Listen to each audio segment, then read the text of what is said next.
Nick. Yes, Ellen? We've come to the end of another year, but there's one end we always enjoy looking back at. What? Show of the weekend! Oh, right, yeah. I thought you meant... Anyway, yes, here are some of our and your favourite moments from our weekly show in 2018. Enjoy!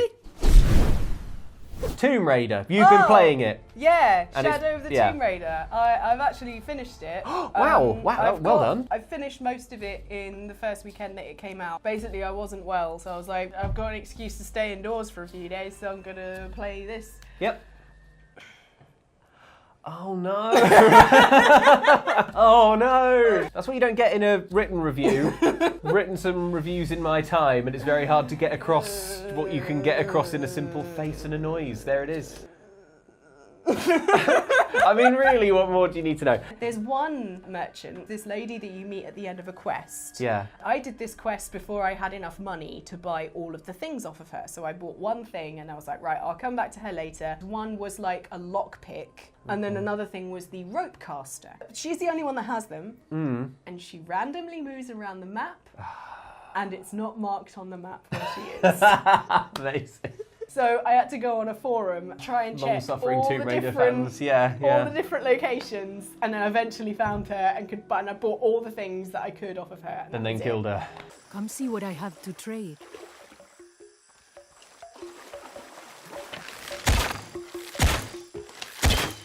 Well, you're supposed to kind of like hear her because she's got a friend with her who plays the drums, but if you find her in Paititi, originally is where she is, there's the guy playing the drums, and then you walk around the corner and there's 3 other guys playing drums. So it doesn't help at all. This game sounds nuts. And then... and then... on one other occasion, I went to one of the merchants to buy outfits. Yeah. Because I was trying to buy all the outfits because I want to try and like 100% everything, even though as well, the outfits are pointless. Other than tying down who you can talk to. So you were trying to buy all the pointless outfits? Yeah, just to try and see if I could get 100% because I... Just to try and have some fun. Because I've got everything. I found all the artifacts, but my artifact collection isn't complete either. That's at 87%. Yeah. I don't know why, when all the map says that I've done 100% of everything. It's so broken. So yeah, I tried to buy these outfits and it bugged out and I lost 7,000 coins. And I was just like, what? Oh, so I like reloaded. I tried it again and I bought one of the things and it still bugged out. And I was like, Oh, Ellen. I just wanted to buy the shoes. Pleasure doing business with you. Basically, my summary is when I finished Rise of the Tomb Raider, I wanted to wipe it from my memory so I could play it again. When I finished Shadow of the Tomb Raider, I wanted to wipe my memory and pretend I'd never made it and it didn't. I'm like, and that's so harsh because it's honestly a good game. It's not a bad game. It's totally fine. I'm saying this as a perfectionist, like, oh, it's not right. Yeah, you are and it's just, I'm being... You are a Tomb Raider superfan. You have very, very high standards when it comes to people were very like angry at reviewers for not giving it perfect 10s and stuff, and they were like, oh, they're not real Tomb Raider fans, and I'm like, I'm honestly a big fan. It's not as good as it should be. Well, Ellen, I don't think you're going to get more concise or more damning than I wanted to wipe my memory of the whole experience. Shall we? The whole thing, I don't even know what I want from it anymore. I don't know what I want. You don't know what you want, but you know you're not getting it. Yeah. Ellen, Shenmue is famous for a great many things. Kittens, forklift racing, and the unending quest to find some sailors. Saijo-san, do you know any places where sailors like to hang out around here? Fuku-san, do you know any sailors? Are those people sailors? Why don't you ask them yourself? But perhaps the game deserves its place in history for being the origin of the term quick time event, of which the game features very, very many. Ellen, for your final challenge, I'm going to need you to move into the kitchen for a moment. Okay, great. I'm gonna go play some solitaire. Sounds boring. Hello, Ellen, welcome back. Hi, Andy's here. Why is Andy here? Andy's, what's your business in town? I'm looking for some sailors. Okay, well, we're going to help Andy find his sailors by doing a task worthy of Shenmue grade mundanity, making a cheese and crisp sandwich. Ellen, this is your real life quick time event test. Oh no. Here's what's going to happen. Andy will follow my narration. When I yell out a button, Andy will freeze, and you must hit the right button on my button board. Hammering a button requires filling this bar, which I will indicate with my finger. James will decide whether you hit your buttons fast enough. Any sign of a hesitation or an incorrect press, and you'll hear this sound. You want to give the buttons a little test press? Okay. Good. Do they feel like they're working? Feel like a smooth action on them? And these left and right ones here at the top? Yeah. Let the sequence begin. Andy decides he wants to make a sandwich. He throws the packet of bread in the air and catches it left plus A. Wait. Ellen, that was not a great start. I was like, wait, my left or stage left? Because I Oh, wasn't okay. thinking of it as so that way. Yeah, left. Yeah? Yeah. So like left on my as left. in a video game thing that we. Also, I'm slightly thrown off because all the buttons are the wrong colours. But they are in the right place. They're in the right I didn't place. realise that the Dreamcast buttons are the same place as the Xbox ones. Yeah, I'm so used to the Xbox colours, so I was just like, no, Okay. wait, it's green. And You'll have a chance to redeem yourself, I'm sure. Andy opens the bag. Reaching inside the bag, Andy withdraws one slice of bread and places it on the plate. He reaches for the second slice. He withdraws the second slice, right plus Y.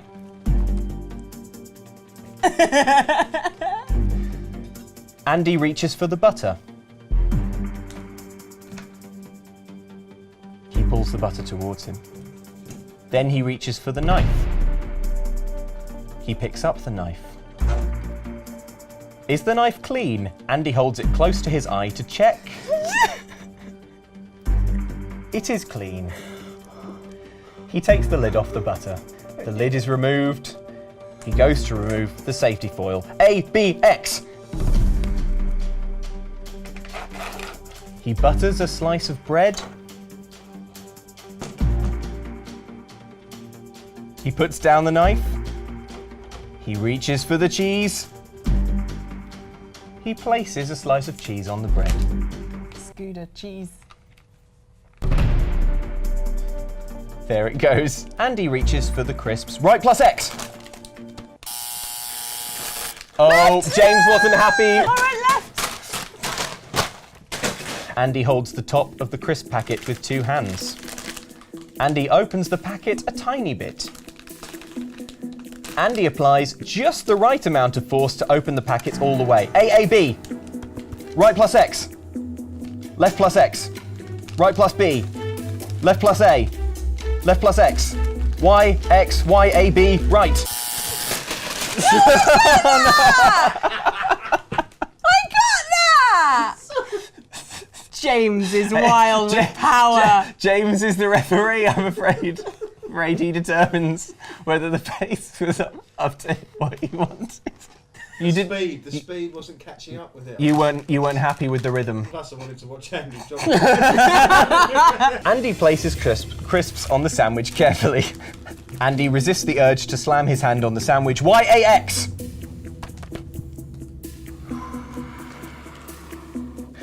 Andy places the second piece of bread on the sandwich. Completing the snack, Andy lifts the sandwich towards his face. Andy takes a bite. A.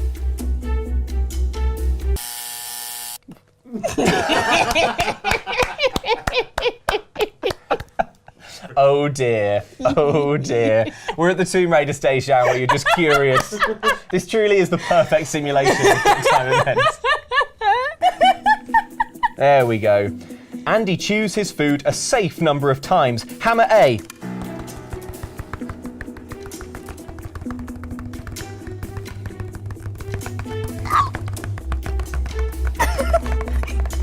Gonna get flashbacks to sports games on my PlayStation. There we go. Andy swallows his delicious bite of sandwich. You have completed the challenge. Well done, Ellen.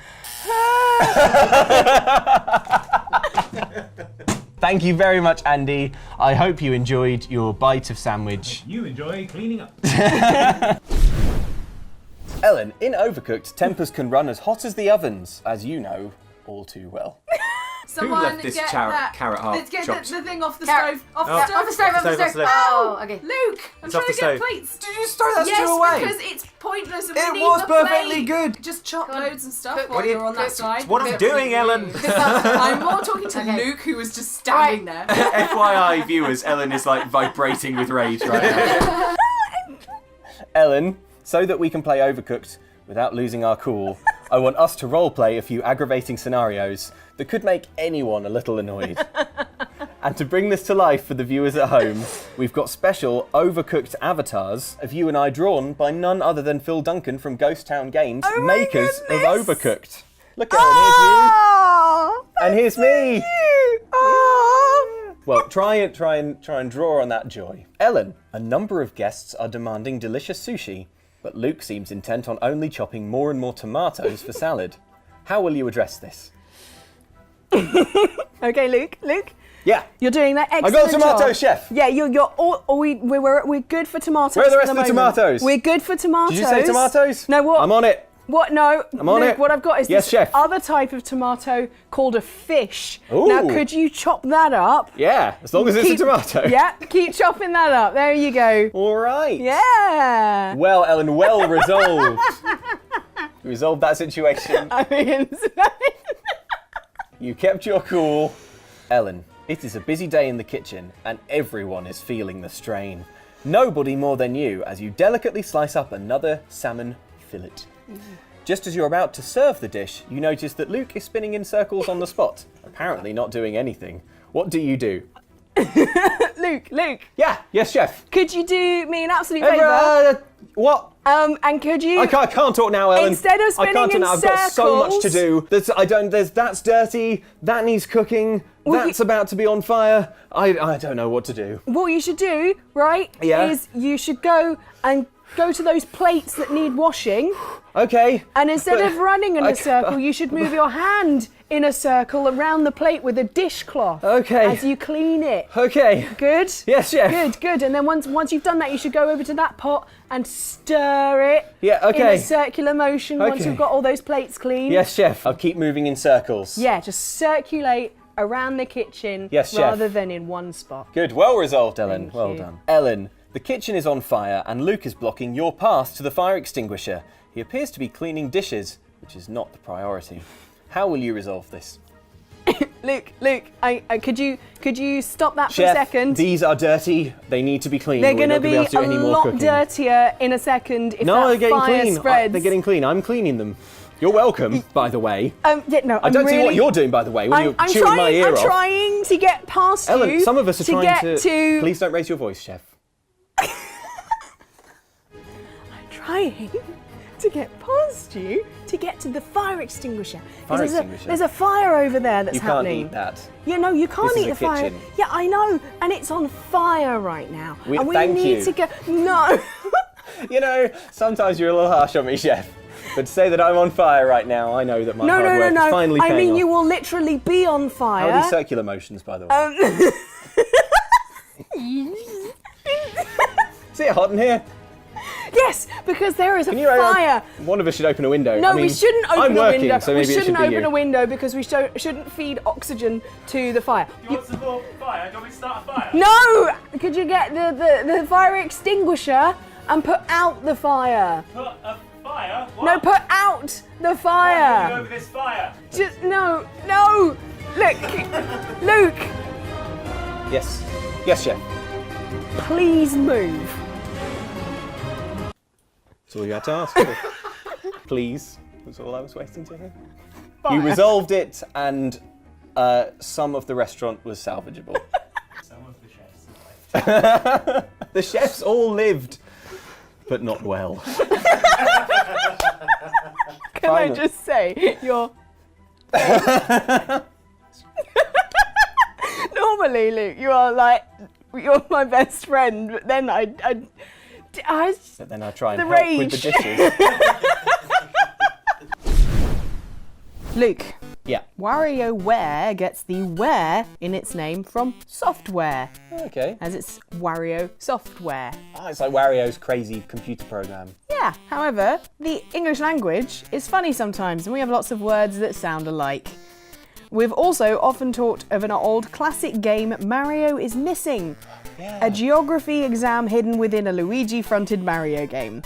So in the spirit of this game, and thanks to the weirdness of English, Luke, we're going to be playing Wario Where! Amazing! Okay, good. All right. Our cheeky pal Wario has gone on holiday around the globe, and he sent us some holiday snaps. Yeah. And we have to guess where he went. Okay. Okay. Luke. Yeah. Where has Wario gone? Oh my gosh. Oh no, it's a geography quiz. This is brilliant, by the way. Okay, well, Wario is in Europe. Yeah. Wario is in Amsterdam? He is indeed! Yay! Okay, here, Wario's decided to take some driving around a lovely city. Oh. Which city is it? Well, wow, Wario, absolutely tearing it up there. I think that's Paris? It is indeed! Hey! Is Wario drifting like mad around the Tory Fell? Paris is notoriously busy roads, a bit like London. Yeah. But and sometimes worse. Wario is not helping. He is not. He's not helping with the road rage No. there. Now, Wario, where? Wario is having a night on the town, but where is he? Wow, Wario, you're He's splashing the cash. you're off the in a chain. bar. I know where this one is. Wario is in Sydney. That's the Sydney Harbour Bridge. Hey, he is indeed. He's actually at the Opera Bar. A clue there. Wario trying to keep up with the speed of the life is going here. Oh gosh, okay. Wow, Wario, where are you? Firstly, great pose. Yeah. At first glance, I would guess that Wario is in an eastern country, perhaps in China. I can see there's like a pedestrian sign here, and that's in English. So, is he in China? Yeah. Okay, right. Shanghai. No, think about the fact that you did point out that one of the things has English on it. Hong Kong? Yeah! Okay, there we go. Wario's running along. Wario, what are you doing now? Okay. I'm going to go ahead and say that blue building is not crazy iconic. I'm not getting many clues, but I'm going to lean in closely if that's all right. Yeah. To scan. Also, see what Wario is holding. Wario's holding a bucket. Where might you have a bucket? You would need a bucket by the beach. Yeah. I believe that Wario is in a coastal area. Yeah. From the way everyone in this photo is dressed, i.e. like it's kind of cold, I think Wario's in the UK. No. No? Okay, cool, fine. That lady's wearing shorts. Oh yeah, she is. So the adverts are in English, so that's a clue. Is Wario on the west coast of the US? Maybe. Is Wario in LA? Yeah. Yes. Okay. Is it okay? Yeah. I've got Extra to get more specific. bonus points for where it is. Venice Beach. Hey! Okay. Woo. And finally. Not Brighton, as I initially guessed. And then finally, where is he now? Just enjoying Wario. a little. Just chilling. I mean, Wario he's really making the eyes there, isn't he? He looks like he's saying, call me, to that gondola pilot, driver, whatever you call them, gondolier? Gondolier. Gondolier. I'm going to guess that that's Venice, famous for its waterways, unless it's Birmingham, which also has a lot of canals. Or who knows, it could be that bit in Vegas where they've replicated Venice. I think it's legit. I think he's in Venice. He is. He is. He went to Venice Beach and went, I need to go to actual Venice. Went to Venice Beach by mistake. Ah. It's like, wah. Well, Luke, Oh, yay. thank you for playing Wario Where. Ellen, Detective Pikachu isn't like other Pikachus. He's not as nimble or powerful, but he has a keen, analytical mind. And a cool hat. And he can talk, with the gruff voice of a Pikachu that swallowed all the craziness this damn city has on tap and chased it down with a bottle of bourbon. Tim, don't tell me you confused this guy for me. But Ellen, if other beloved non-speaking characters from games could talk, How would they sound? I'm going to give you a character from a game, and I want you to tell me what kind of voice would they have. Dogmeat from the Fallout series. Oh, he's from Boston, isn't he? He's gonna be like that. So he's gonna be a bit like Boston. I'm really sorry, I can't do like proper Boston accent. Apologise to the Boston But, accent. I think he would have like a proper thick Boston accent. Okay, next, Senu from Assassin's Creed Origins. I think she would. Hello! Hello, Senu! I'm a bird! It's pretty good. Having to do some spying! I can see people! Big! There's 3 people in the sun! Why is she northern? Big, I'm freaking out!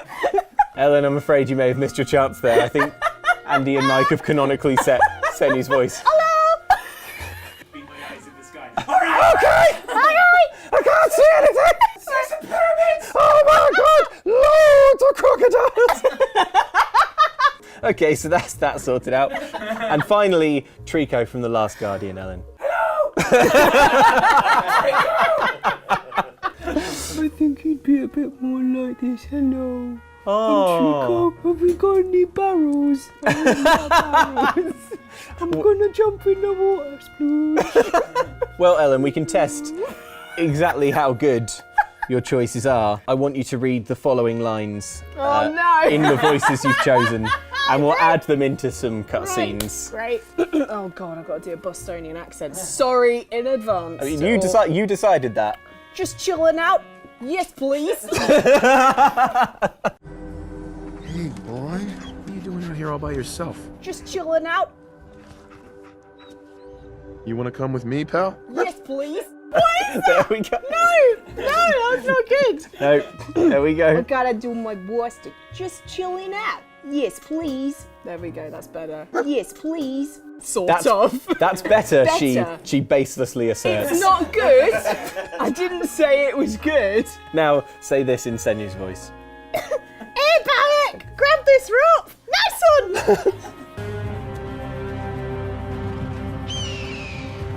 Hey, Barrack!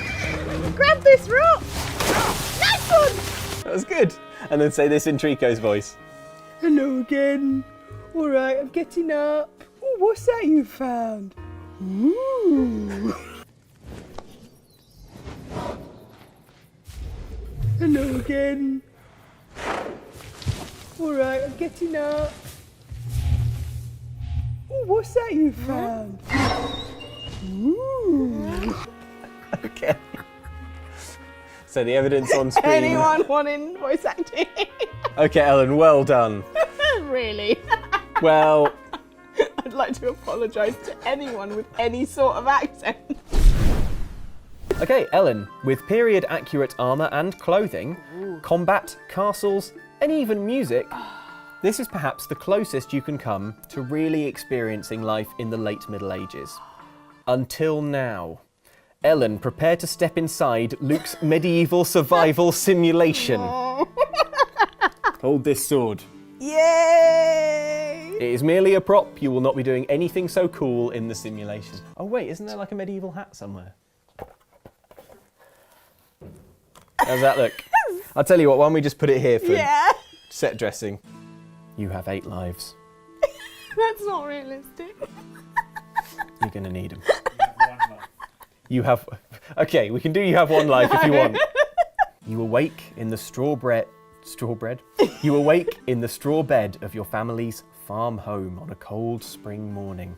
You look around at the familiar, modest surroundings of your wattle and daub crock house. Cooking implements hang on the walls. There is a chill in the air, and the morning light is visible through the door. Do you A, lie in bed for a bit, or B, spring loudly out of bed and look for your parents? I'm gonna stay in bed for a bit. You lie in bed for a bit before trying to move. You remember you have dysentery and die from dysentery. Lose a life. If I had dysentery, moving would kill me quicker.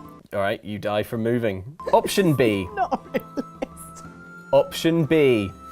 You spring loudly out of bed and call for your parents. The room is empty, which is weird because A, there's no sign of your faithful friend Piglington the pig, or B, there's no sign of your family. B, there's no sign of family. You've chosen B, there's no sign of your family. No. It's not weird that your family are gone. They will have been tending the crops for some hours by now. It's weird that you would think that's weird. The confusion and nausea are a symptom of dysentery, which you die from, lose a life.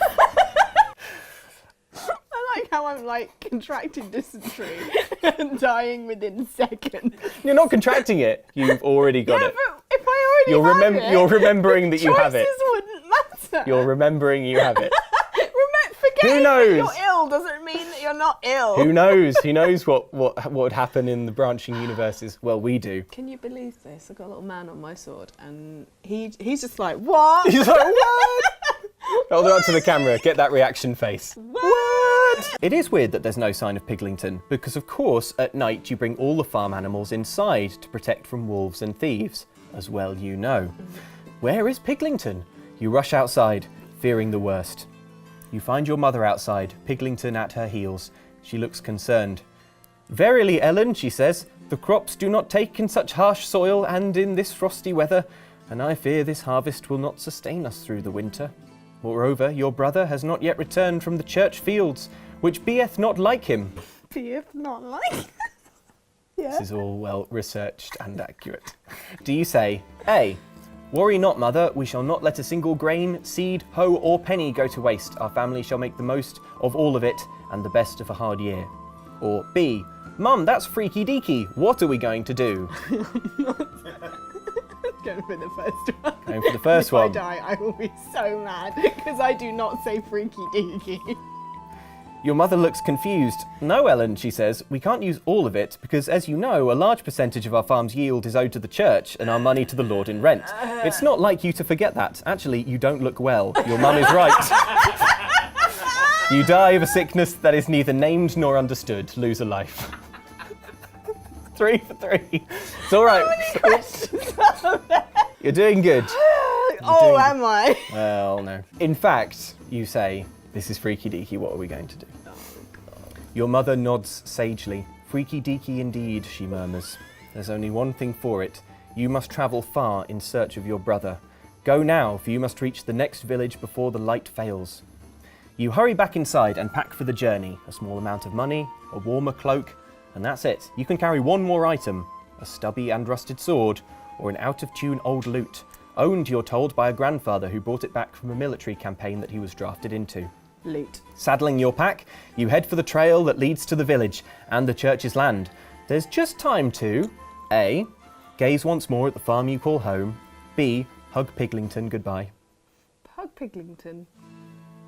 You embrace Piglington, who snuffles affectionately in your arms. One of his teeth grazes your hand, breaking the skin ever so slightly. Damn it! I was like... as soon as I was like... right, Luke's gonna want me to choose a Piglington one at some point again. Because that's his character that he made up, and he's very proud of Piglington. And then I was like, hang on. I'll get some disease, won't I, from pigs? One of his teeth grazes your hand, breaking the skin ever so slightly. You're pretty sure that will kill you, but you don't know why. You hit the road. You do not lose a life. Only sit on the graze. The singing birds in the hedgerows keep you company as you walk, and the day passes cheerfully enough, despite the pangs of hunger you feel, having not eaten today. Despite your best efforts, when night falls, you are still a good half-hour's walk from the village. Do you A, press on, you're nearly there, or B, bed down for the night at the roadside. You'll be more refreshed in the morning. Both of those sound like bad ideas. Press on. You press on, despite an almost total lack of light. You don't know what kills you because it happens in the dark. Lose a life. In fact, Ellen, there's nothing for it. You lay your head on your cloak and do your best to sleep at the roadside. I get murdered on the roadside, surely. I'm just out in the open. I get eaten by a wolf that was around then. Hey, you're dealing with it. Take heart, because as you lie shivering, you hear a stranger approaching, his footsteps on the stony path betraying that they are well heeled. A silhouette looms out of the gloom. Do you A, spring up and smash the stranger over the head with the lute, or B, keep quiet and hope for the best? Keep quiet? No, I'll smash it with the lute. I'm going to have to take your first answer, Ellen. You clamp your eyes tight and hope the stranger walks on past. However, their boot hits you in the head as they trip over your sleeping form. Prithee, traveller, alas, I did not see you there. Mayhaps I will pause on my journey here, the stranger says. Sitting down next to you, his pointed features are now visible in the dark. He speaks. Might I offer you a sup from my water flask? Or perhaps, he says with a smile and a shake of his wineskin, something stronger? Do you A, cautiously accept a drink of water, or B, cautiously accept a drink of beer? Beer, because water would have probably killed me. The beer is strong and bitter, and you know that drinking water is frequently lethal, though you do not understand why. Do not lose a life, and be grateful for the hydration. Yay!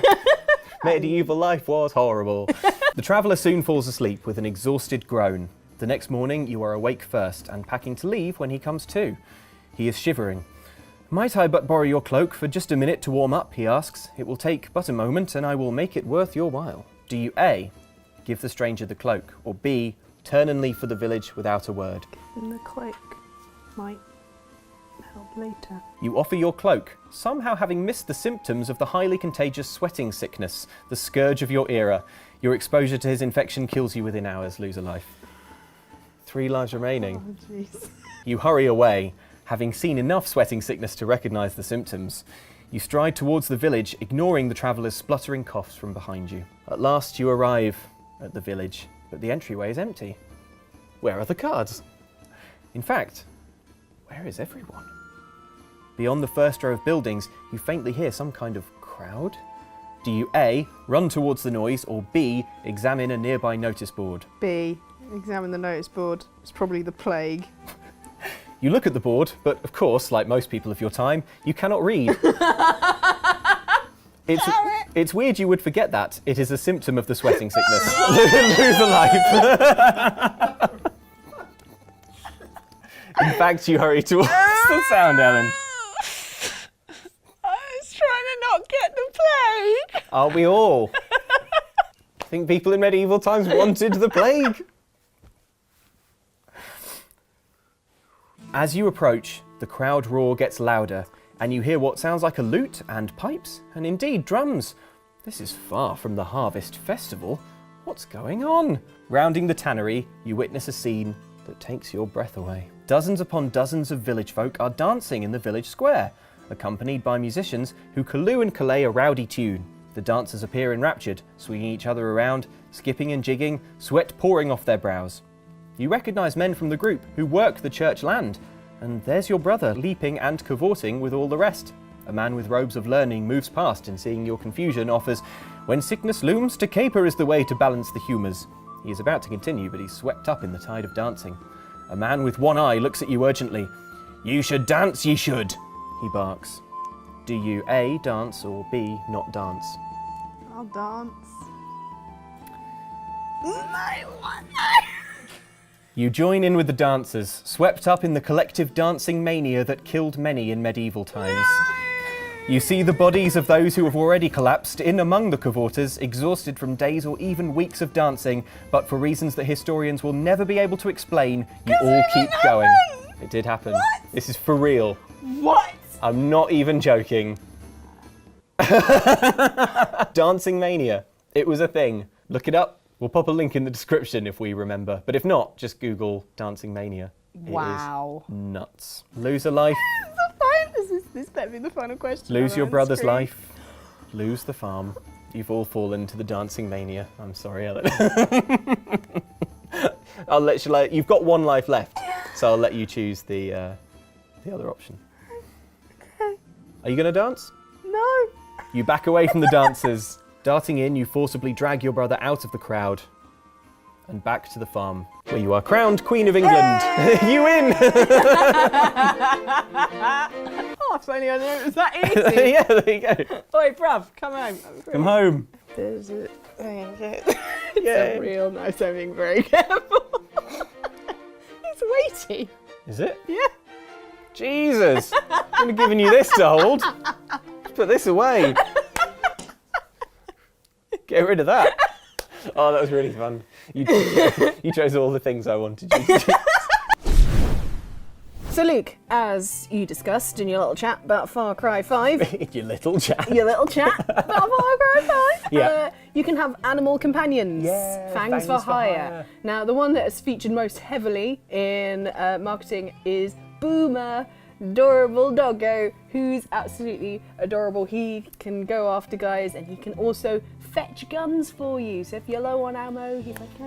Cheers, Boomer. Oof, there you go. And he's adorable. Spots targets as well. Yeah. Dead useful as He's Boomer. really good, and also you can give him cuddles as well, and he licks your face, and it's adorable. So Luke, Yeah. I enlisted the help of Twitter and got them to send me their good doggos.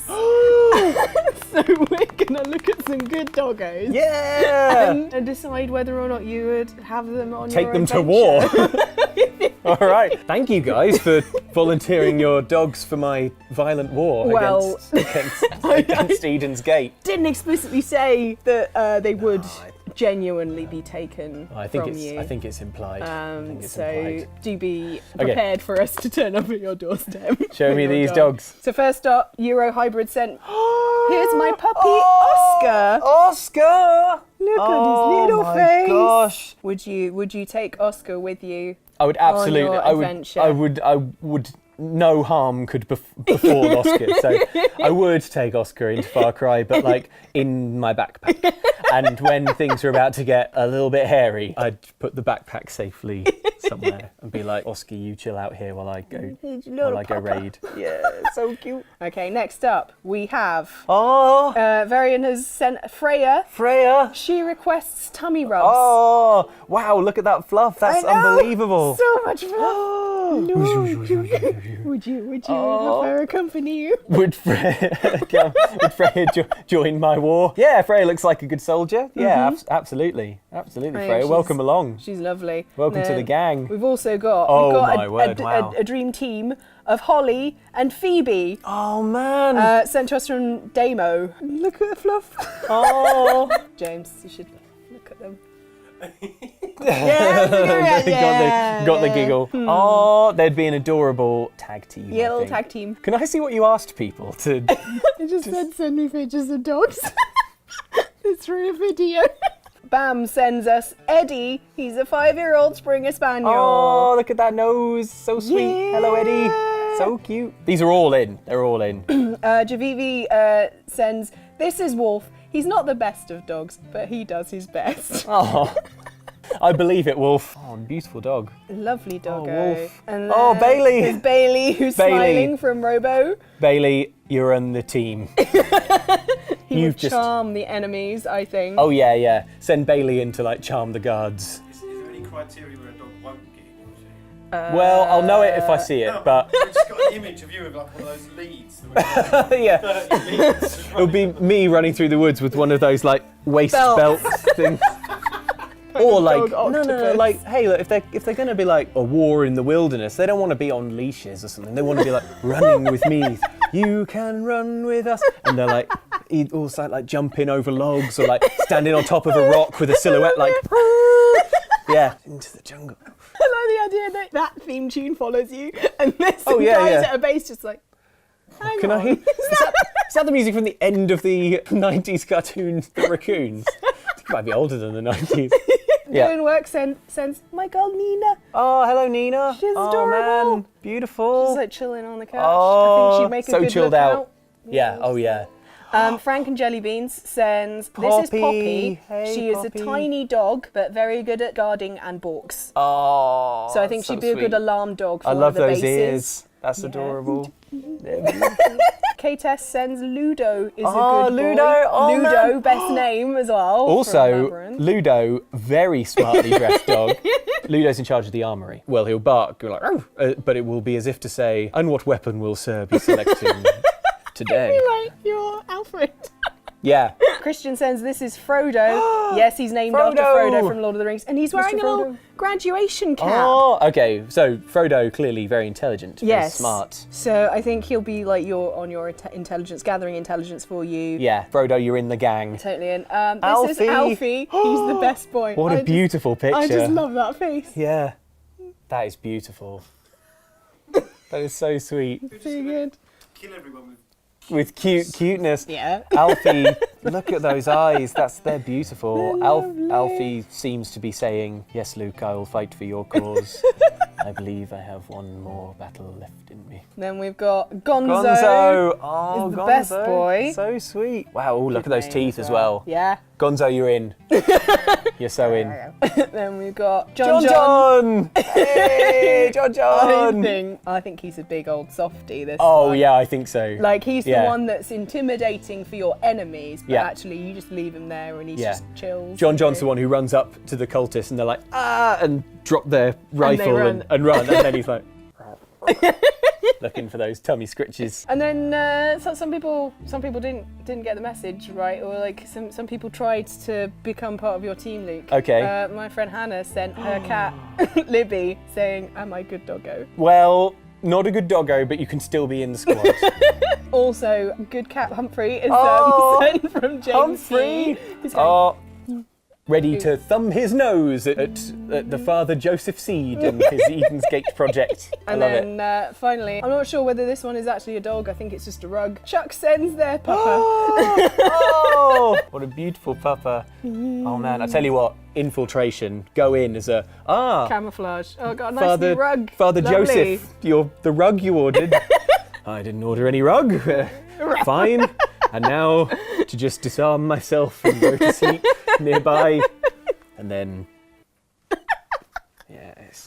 Oh man, yeah, wow, you're all in. Excellent, Exactly. excellent. I'm not their master, I'm just one of the pack. The only one who can hold a bow and make phone calls and other things that are quite important. Your final question. Well, Okay. it's more of a challenge, this one. In Just Cause 3, the island of Medici was held in the brutal grip of the dictator Di Ravello, who kept his people misinformed with the use of propaganda announcements delivered via loudspeaker.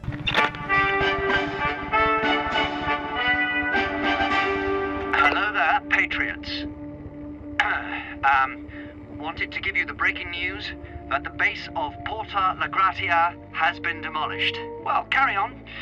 Viva Medici! But Luke, the propaganda minister, has suddenly been taken ill after accidentally brutally shooting himself 11 times while having breakfast. So you've been appointed propaganda minister of Medici. Yes! I need you to put a positive spin on the following scenarios and announce them to the people of Medici. Okay. Each announcement will be prefaced by the propaganda music, and you'll need to sign off with Viva Medici. Scenario 1. Yeah.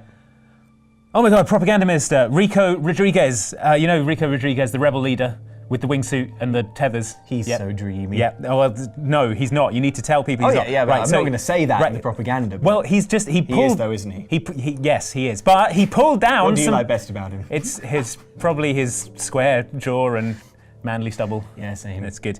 Right, anyway, he pulled down a propaganda speaker and then blew up a petrol station. Oh, no. But we need to spin this. This is bad. All right, this is bad.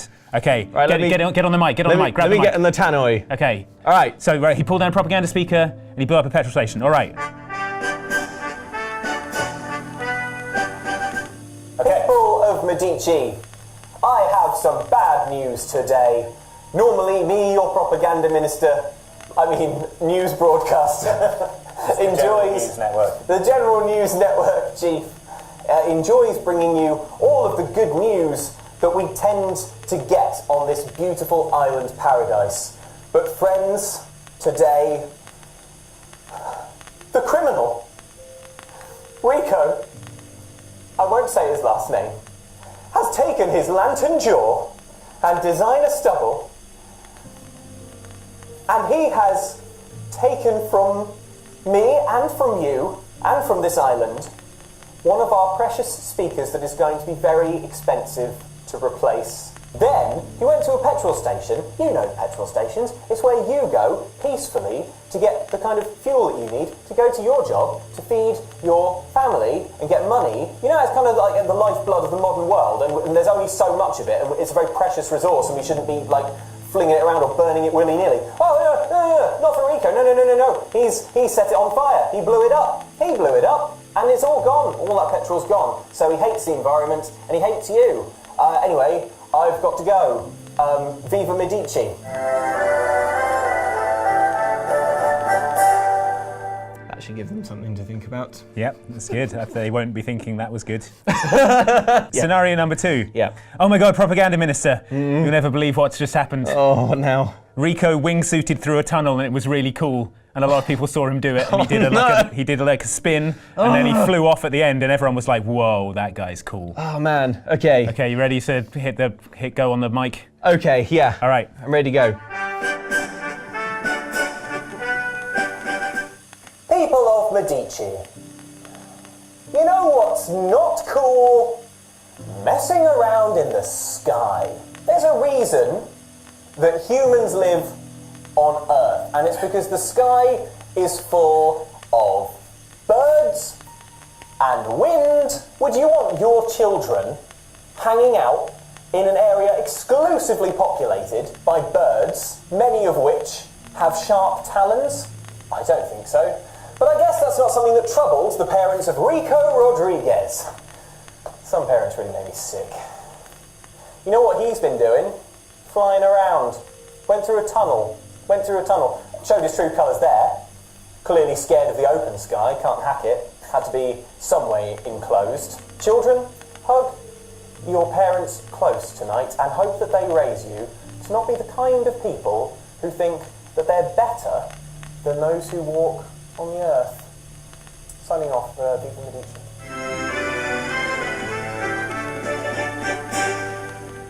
Propaganda minister. It's the bridge. Rico, bridge? He blew up the bridge. He what? The bridge. The one bridge. The only bridge. We only have one bridge. We've got one bridge. He was on a parachute. He blew up the support structures. All the trucks fell down. Did it look as awesome as it sounds? Yes, it looked awesome. Of course it looked awesome. It looked incredible. Rico's jaw was so lantern-esque. Do you think he'd want a big wedding or like family only? I don't know. That's not important. What is important right now is the bridge. It's gone. Okay.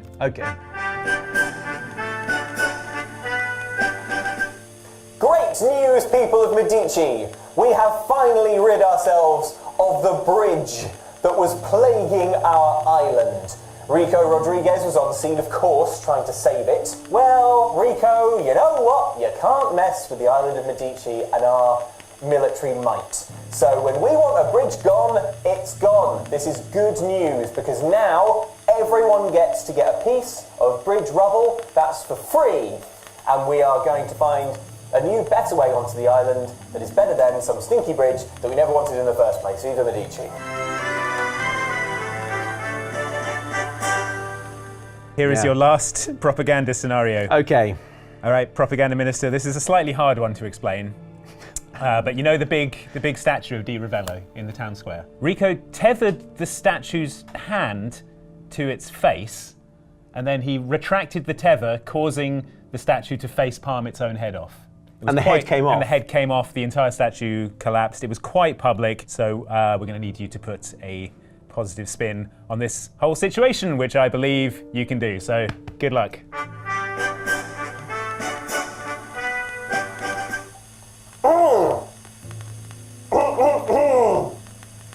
People of Medici, I have great news from our science department. They've invented a new and better high five.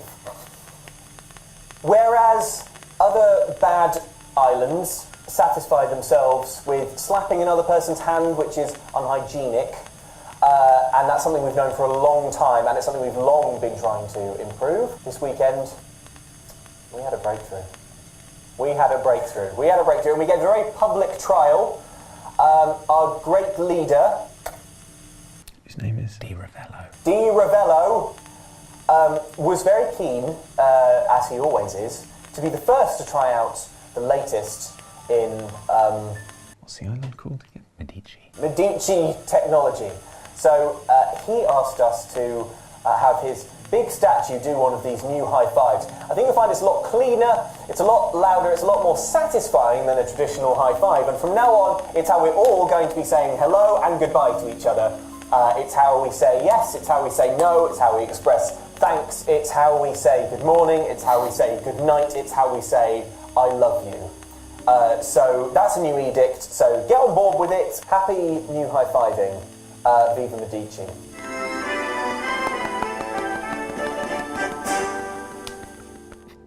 Good. Well done, Luke. You have successfully completed your job as propaganda minister of Medici. That means thank you. Yes. Unfortunately, you later died when Rico Rodriguez flew a plane into you. Oh, man! Ellen, I'm sure that I don't need to tell you how one goes about winning over the animals that you'll encounter in the game Fair. Do you remember how it's done?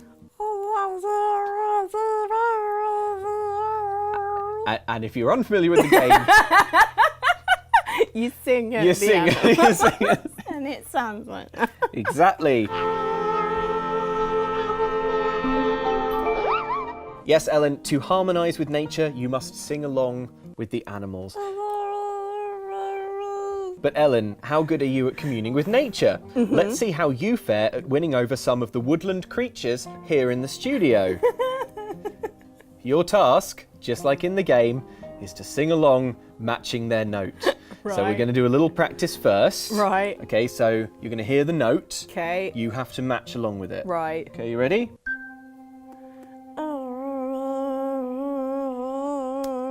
Very good, Ellen. Very good. All right.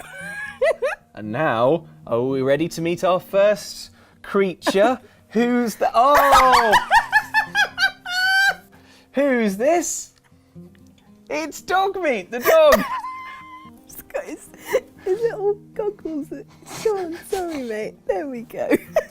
Okay, Ellen. You want to make friends with Dogmeat, don't you? Yeah.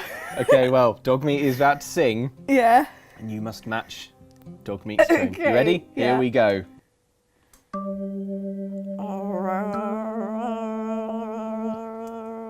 Was Dogmeat impressed? Yeah! Alright, Ellen, you've befriended Dogmeat.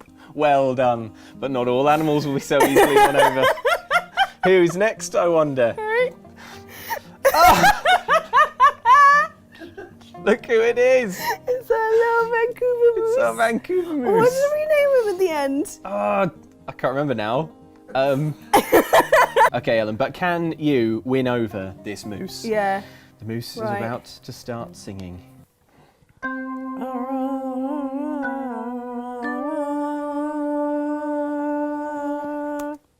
Pretty good following along, but was it enough for the moose? Yeah! Brilliant. Well done, Ellen. He was a moose. A moose. Highly amusing. Our next woodland creature is... Oh my goodness. It's a plush Pikachu. Big fan. But can you commune with this chew? Okay. Let's find out. Pikachu is about to begin his famous song.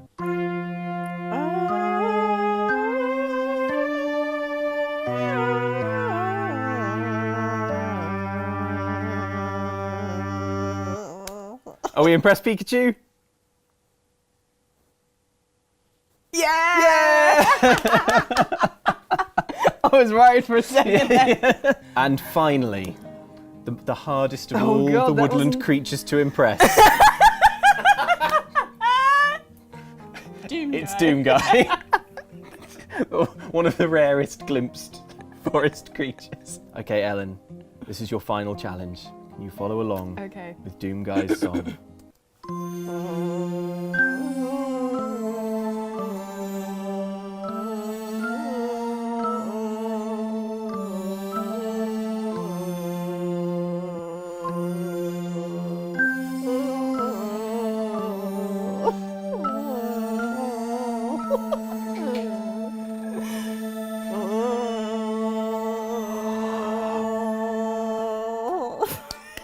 Wow, that was tough. I had to breathe about 3 times in that. Didn't realise. Hey. All the others were like, ah. This one's like, Yeah, but this is Doom Guy. Oh, yeah. Doom Guy. You don't what get did- the opportunity what did we to think? sing that much, so you take the most Yeah! to it. Yeah! Doom Guy was pleased. And a big thank you to our woodland puppeteer, Mike. Mike, yeah! Hooray! How's that spine, Mike? Pretty curved. Pretty curved. In Avengers Infinity War, Yes. Thanos will bring together the Infinity Stones within his Infinity Gauntlet. The word infinity means nothing to me anymore. It's also London Comic Con next month. Oh. And I want to get a good cosplay together. Okay. So Luke, Yeah. 2 seconds while I get the craft table. Oh boy. Okay. We have some materials here. Okay. Finally, the most important ingredient of all. I want you to make me an Infinity Gauntlet. Yay! Okay. Using... Oh god. So... Using creepy marigolds. Yes. Oh, okay. So, yeah. So you're going for the left. You're going for the left. Is that because you're left-handed, though? It's a bit of a snug fit. I mean, it's for me. No wonder Thanos is so mad. I have tiny hands. Oh. Right. Pardon me. So, Luke, I'm going to give you... Hang on, Ellen. Found something better. Okay, You fine. have... Can't get it off. 4 minutes. 4 minutes? Oh, that's ages. Okay, to make you the gauntlet. To make me a okay. gauntlet. 3, 2, 1, go. These will be gems. Nice. Infinity ones. Oh, too much glue immediately. Oh, it's okay. Luke. It's fine, I'll just spread it around. Lovely. This There is we looking go. Great. This is looking...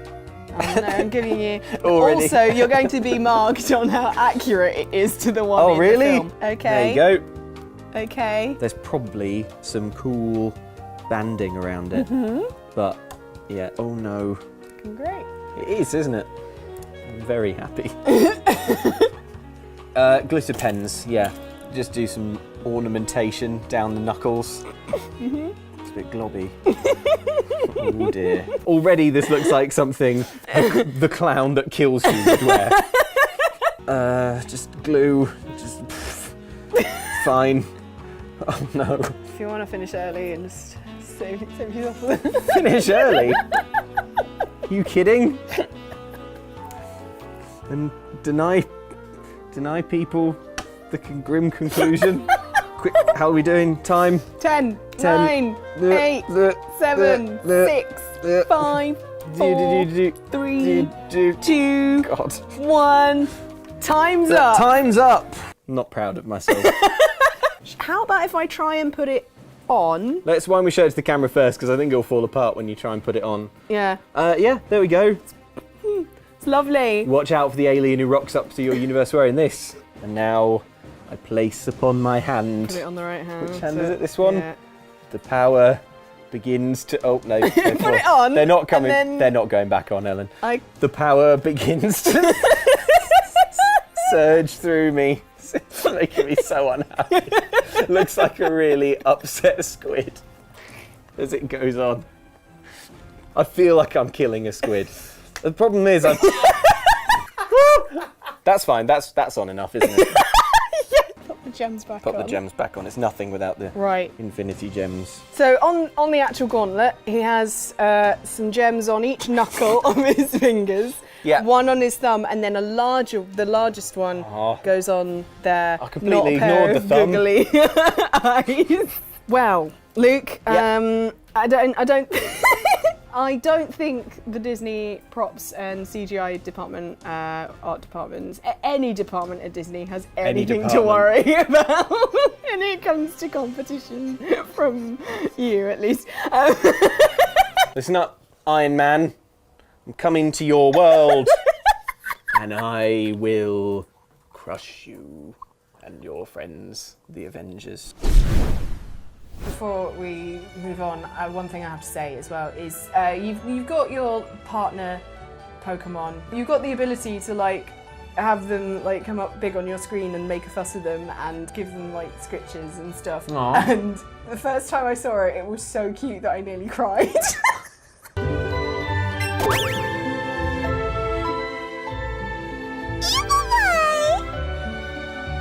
Oh. It's just like.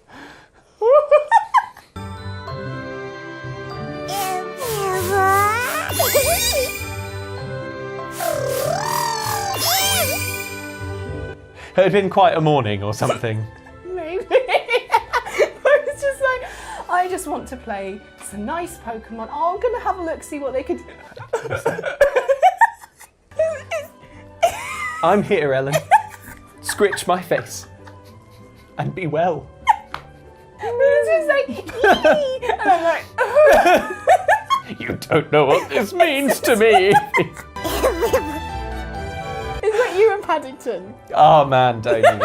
I'll show you in person briefly. Oh yeah. Okay. Can I scritch Eevee's little face? Right, so you can play with Eevee. Go on then. Oh my god. Oh. Eevee is happy to have played a bunch with Pikachu. Stop playing with Pikachu, stop playing with me, Eevee. Wait. Play with Eevee. Touch the screen and move your finger back and forth. See, to I've pet not done Eevee. it in handheld mode, but it's so cute. Oh, there is. Come on.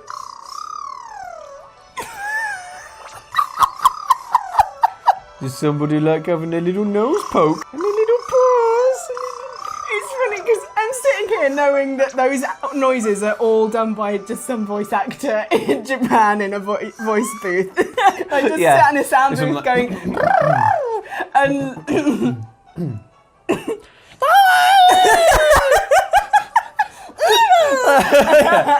Was that alright? Shall I go again?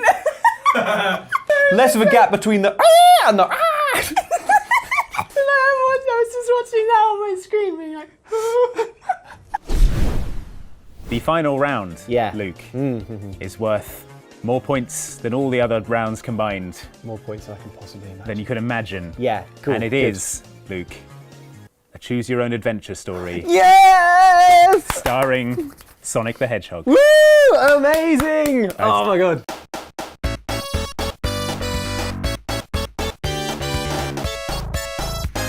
I've studied your previous Choose Your Own Adventures and I think I've got the tone. I think I've nailed the writing style. Oh well, then we should be in for an extremely immersive and deep narrative. Okay. Yeah. Luke. Oh, great. Okay. It is a beautiful day in the Green Hill Zone. The sun is shining, the sky is blue, and the landscape is littered with rings ripe for the taking. You are Sonic the Hedgehog, a blue hedgehog who is unusually fast for such a normally slow species, and you are just waking up. You have 3 lives. Nestled snugly in your nest of warm leaves, you yawn and stretch. Do you A, get out of bed ready to face the day, or B, grab a few more minutes of sleep to give you more energy for the trials ahead? Jump out of bed, I'm Sonic. I'm ready to go, I'm pumped. I don't need to sleep, I'm not Tails. Tails curled up beside me, I assume. You spring from the leaves, ready to face another great day in the Green Hill Zone. You put on a pair of red high-top sneakers and nothing else, as hedgehogs do not feel shame at their own nudity, and breakfast well on chili dogs. All of a sudden, however, you hear a mechanical clanking coming from nearby. Looking around for the source of the noise, you spot your close friend, the pig, Porker Lewis. He is being forced, squealing into a mechanical shell that resembles a robot wasp by another identical robot insect. No, Porker! Knowing you don't have much time, you have to act fast. Do you A, spin into a ball and roll towards the wasp, or B, jump into the air and attack the wasp from above? I attack the wasp from above because I don't want to tangle with its stinger. Okay. I've got to get Porker out of there. The wasp raises its tail to fire a bolt of energy at you, but you effortlessly leap over it, curl yourself into a tight ball, and let your wicked spines do the rest. You're too slow! The robot wasp shatters into several smoking pieces, and a small bird who had been imprisoned within flies away, turning back to you as if to say, "Thank you, Sonic. I will not forget what you did here today." You're too slow, little bird. Running over to Porker Lewis, you were able to extricate him from his mechanical prison. As usual, Lewis is milking this misfortune for all the attention he can get, moaning about how his trotters hurt and asking you if you think he could maybe get some money out of this. Where there's blame, there's a claim, Porker Lewis. That's not important right now, you shout to the protesting piglet. Who did this to you? Who? Who, I say? Do I slam him up against a wall? Yeah, you slam him up against a wall. Suddenly focused, Porker Lewis fixes you with an unwavering stare and utters a single name. Robotnik. Or possibly Eggman if you're in Japan.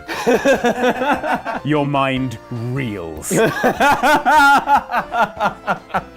Of course, Dr. Ivo Robotnik. The mad scientist hell-bent on using animals as living batteries to power his insane robotic creations. You'd heard stories, sure, but always from far-off places like the Scrap Brain Zone or the Spring Yard Zone. You never thought the Green Hill Zone, your peaceful little corner of the world, could end up the target of a mind so monstrous. This time I was too slow. It is at this moment that one thought settles in your brain with alarming clarity. Robotnik must be destroyed. You know where Robotnik will be, in a way you've always known. The big boss fight area at the end of Green Hill Zone, near the place that does the chili dogs. All that remains is to decide how to get there. Okay. Do you A, run there as fast as possible and do loop-the-loops? Or B, take the longer route, freeing as many animals and grabbing as many collectibles and bonuses as you can on the way? Collectibles and bonuses. Quick route. Loop the loops. That's the thing. We'll free them later. Streaking across the Green Hill Zone like a bolt of blue lightning, you have never felt more alive. The wind whistles through your quills and you find yourself laughing out loud at the sheer exhilaration of going fast. Up ahead, a loop-the-loop seems to bar the way. Not a problem for Sonic the Hedgehog, you think, and defying gravity, barely miss a step. Other thoughts seem to fall away.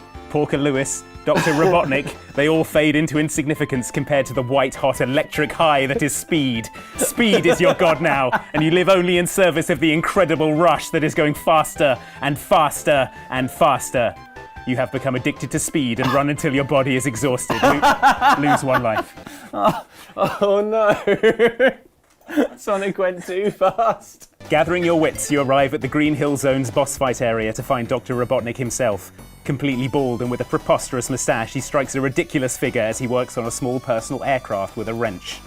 There is nothing ridiculous about the aircraft itself, however, as he climbs into it and rises slowly off the ground, revealing a fearsome-looking ball and chain contraption slung underneath. His eyes meet yours, and in that instant you know that only one of you is leaving here alive. It's gonna be me. With a guttural shriek, Robotnik flings the flying machine into gear and accelerates towards you. You have only moments to decide what to do.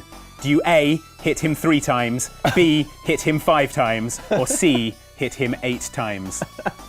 I hit him 5 times. You have not hit Dr. Robotnik enough times. Smiling, he realizes your mistake and snarls, "Looks like you'll soon be Sonic the Dead Hog." Oh no, that's terrible. Your last thought as the wrecking ball crushes you is how embarrassing it is to be killed by someone with lines this bad. If you still have a life left, proceed to C. You have hit Dr. Robotnik the correct amount of times. Yay! That always annoyed me in Sonic. It's not 3. It's 8.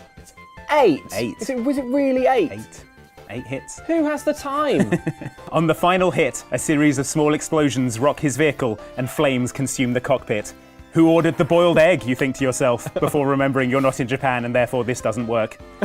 Regardless, Robotnik is dead and the animals are free. Wait, he burned alive? Yes, he's Can't dead. I drag him out? No, he's dead. Give him a talking No, he to? died. He burned to death. You receive 100 points and the key to the city, and I don't know, a lifetime supply of chili dogs or something. Congratulations! Yay! Woo! You have completed the Sonic the Hedgehog Choose Your Own Adventure quiz. Oh, you're welcome, Porker Lewis. And I did it all without tails.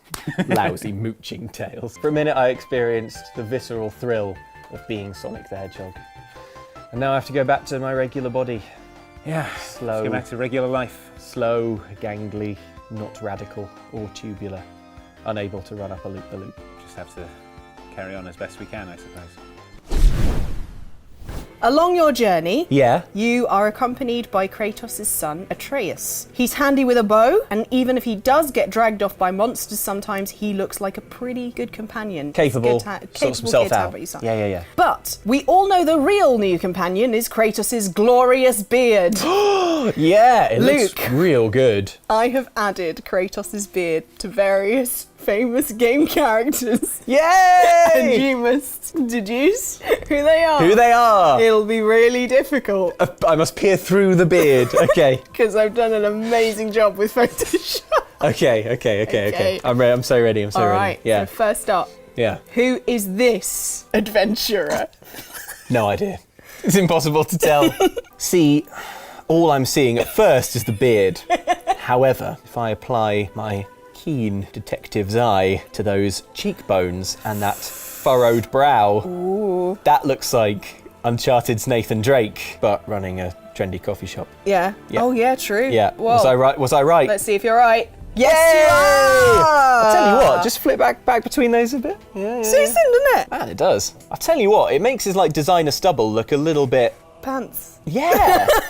Come on, little bit Lottie, don't get bobbins. the beard going. Yeah, come on! Don't tell me the series is over. They're like, oh, we really think we told all the story we wanted to tell with Nathan. Well, clearly not.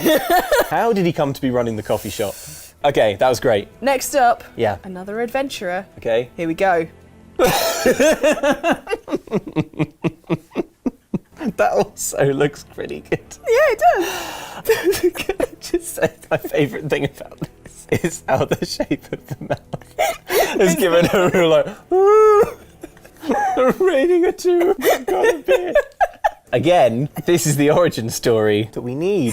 That's great. All right, now let's see Lara without the beard. Oh, but is it? Oh, sorry. No, sorry.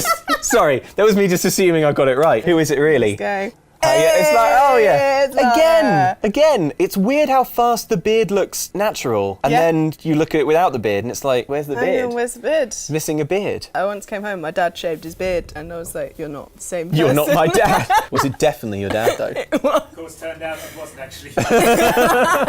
Okay, next one. Yeah. This will be a tough one. Again, it works. It's amazing. I mean, it makes the tash look like too much.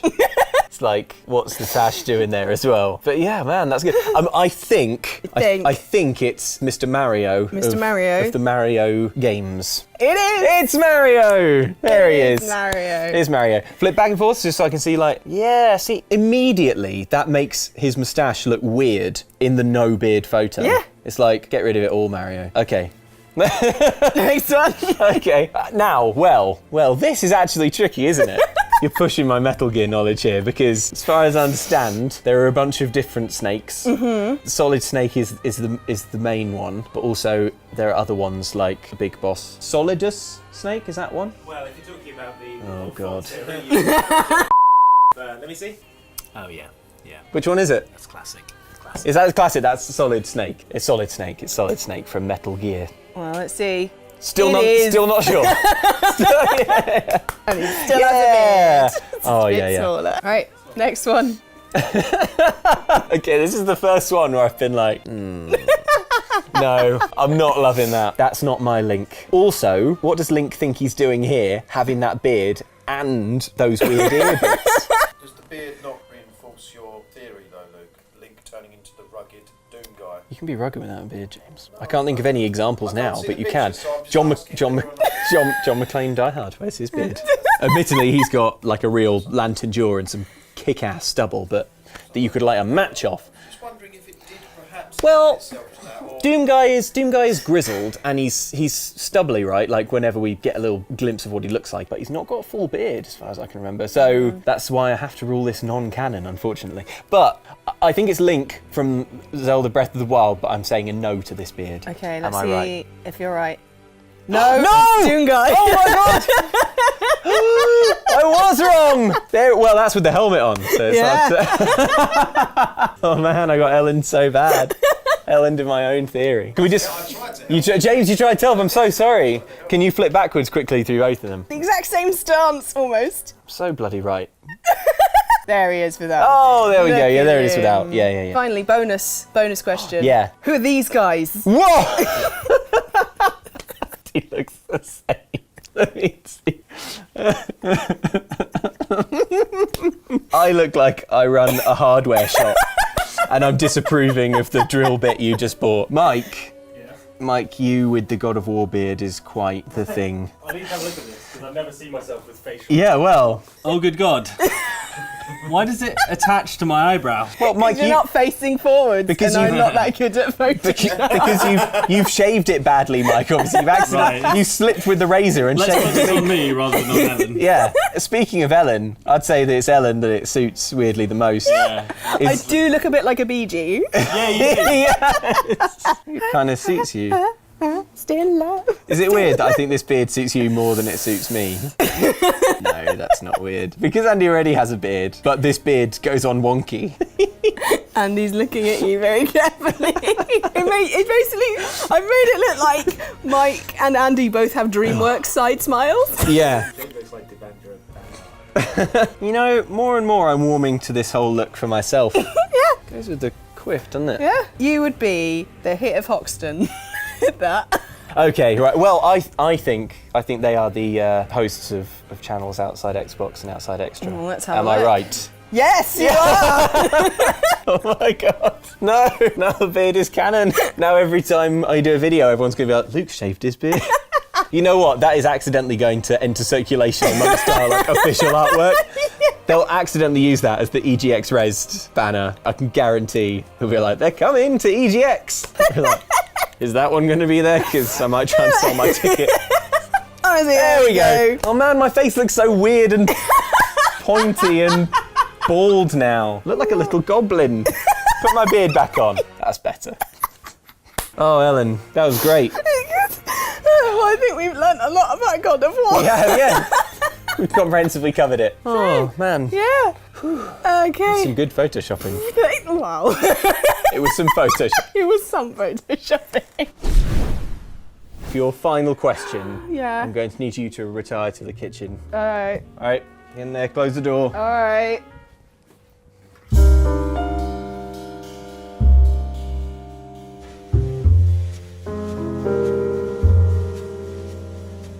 Ellen, I've got terrible news. There's been an ugly crime. Just say.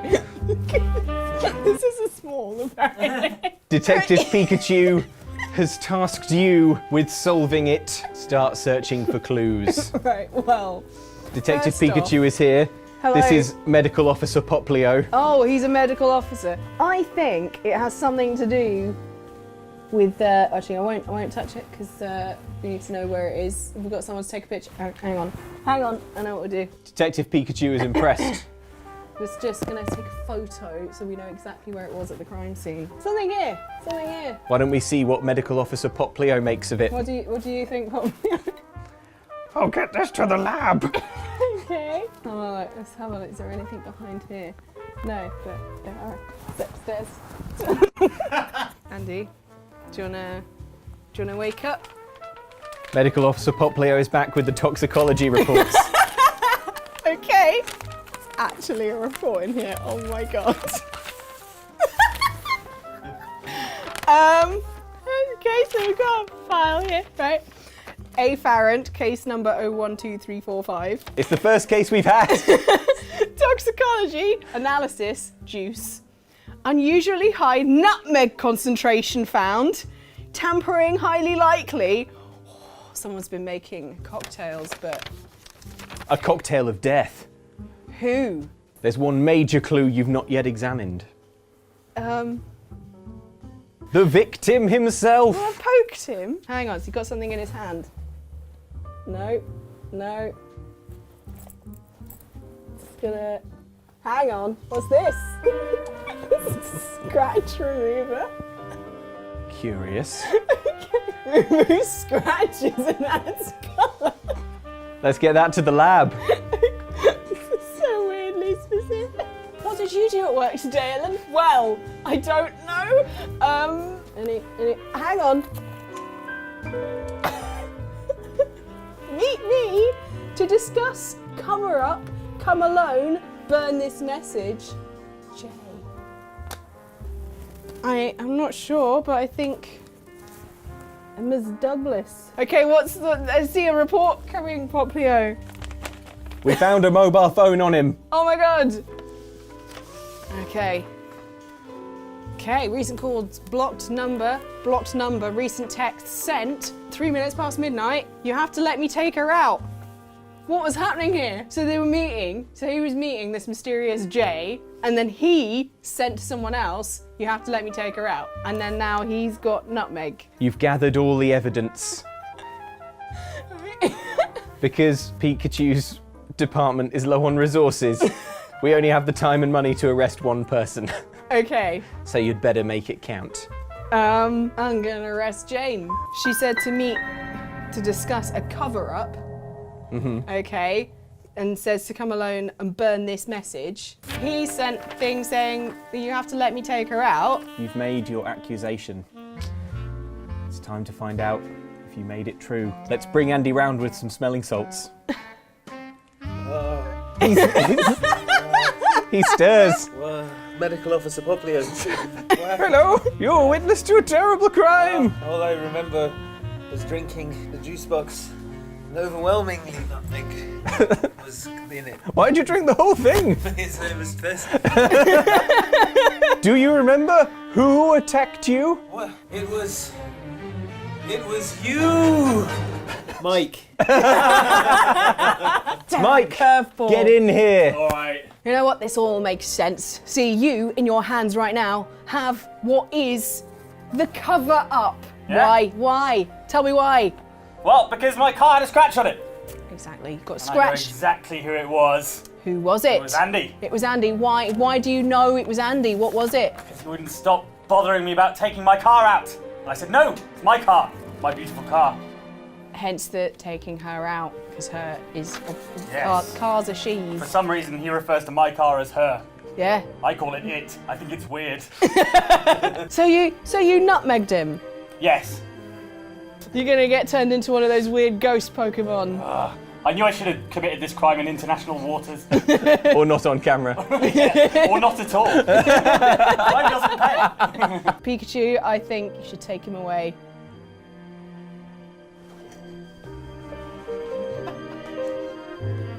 Job done. Mike fell down the stairs when he was being led. Yeah. To Pikachu, nowhere in the area. The CCTV cameras are all switched off. He's got an old friend on the force. Turns a blind eye. Yeah. Still want to be part of Detective Pikachu's world? Yeah. Yeah. The Kong series is not afraid to get funky.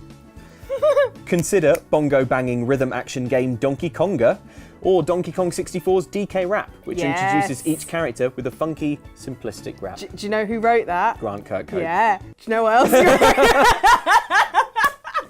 And yes, I know what else he wrote. Who's Ramler? Raccoon's great. Sorry. Would you like to see a little bit of the DK Rap to remind you of how it goes? Yes. Here we go. Performance for you. If you know the words, you can join in too. Put your hands together if you wanna clap. As we take you through this monkey rap. He's the leader of the bunch. You know him well. He's finally back to kick some tail. His coconut gun can fire in spurts. If he shoots ya, it's gonna hurt. He's bigger. You get the idea. You get the idea. More. Entire rap section. You get the idea. But Ellen, in the mould of the DK Rap, Yes. and in the mould of Donkey Kong and his funky friends, I want you to write a few rhyming couplets introducing the Xtra crew, which you will perform to the funkiest music of all, the theme tune of Funky Cat 2 Fresh, my persona as created by Andy in a previous episode. Okay, how did that go? You don't remember. My persona with which I will be fighting the forces of evil is Funky Cat's Fresh. Funky Cat 2 Fresh. Funky Cat 2 Fresh.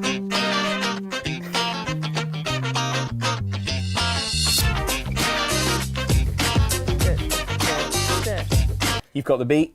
Cool. 1, 2, 3, 4. Yeah. Here you go. Okay. I will give you, how long? 3 minutes. What? James said a couple. I'll give you 3. You mean he's south? Well, James- When you say a couple, you mean 10. Give you 3 minutes. Okay.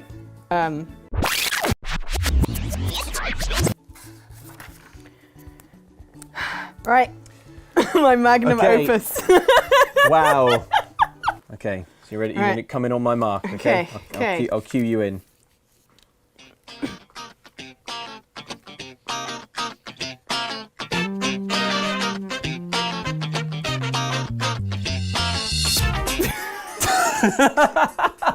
Take 2. Sorry. I'm here to introduce you to Team OX, and I have to say, they are the best. There's 5 of them to introduce, so here's a rap I have produced. First, there's Mike, Jane, and Andy of Team Oxbox. How many vids have they made? I say a lot. Mike likes cars, and Andy likes stealth, and Jane's space lasers are bad for your health. Then there's Ellen and Luke of Xtra. Like Cleopatra, they're coming at ya, having some laughs and playing some games, all with the help of cameraman James. Hey! Wow. I think we're all pretty shocked. Wow, Ellen, that was amazing. Thank you. So those were just a few fun bits brought together in a big old pile of happy memories. Yes, and honestly, it was really hard to choose our favourites, so if there are any we've missed, do pop them in the comments below. All that's left to say is thanks for all your support in 2018. And here's to more fun weekends in 2019! Woo!